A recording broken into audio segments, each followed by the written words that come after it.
Bonjour, nous sommes toujours sur les critères d'identification des roches liées à la texture.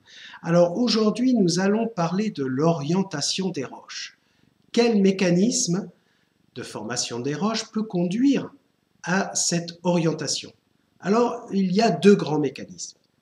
La sédimentation, où les éléments vont venir se superposer les uns sur les autres. Donc ça va être à la fois des entités superposées, donc des plans de stratification, et à l'intérieur même de la roche, s'il y a des minéraux orientables, une orientation privilégiée.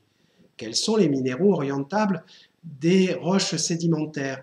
Eh bien, il y a les silicates en feuillet, les phyllosilicates, rappelez-vous, les argiles.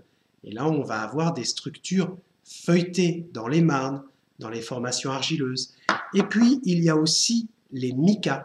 Les micas, ces petites plaquettes qui vont pouvoir sédimenter et se déposer, évidemment, les unes par rapport aux autres. Donc, tout ça va donner une orientation.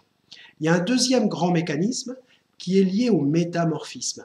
Lorsque la pression est très forte, les minéraux peuvent s'orienter perpendiculairement. Mais là aussi, encore faut-il qu'il y ait des minéraux orientables.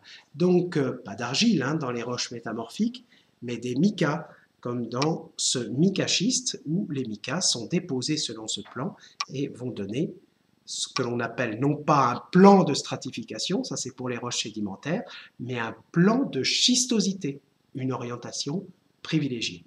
Alors, on va considérer que pour les roches magmatiques, il n'y a pas véritablement de plan d'orientation. Alors là aussi, les géologues vont me dire, mais quand même, on a des fois des minéraux orientés à cause des flux au moment de la cristallisation. C'est vrai, mais c'est relativement rare, et au niveau de la texture d'une roche, c'est quasiment imperceptible.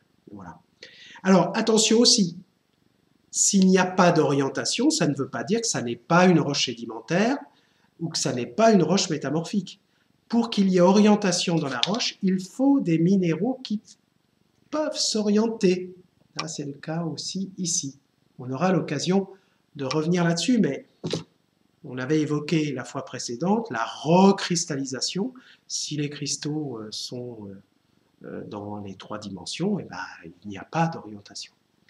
Donc, je résume. S'il y a une orientation, c'est très bien, ça nous indique que ce n'est pas une roche magmatique, que c'est peut-être une roche métamorphique ou une roche sédimentaire, et il faudra identifier les minéraux à l'intérieur de ces roches, ou alors connaître aussi le contexte de trouvaille. C'est bien de regarder où on a trouvé cette roche pour pouvoir dire si on est dans tel ou tel contexte. À bientôt.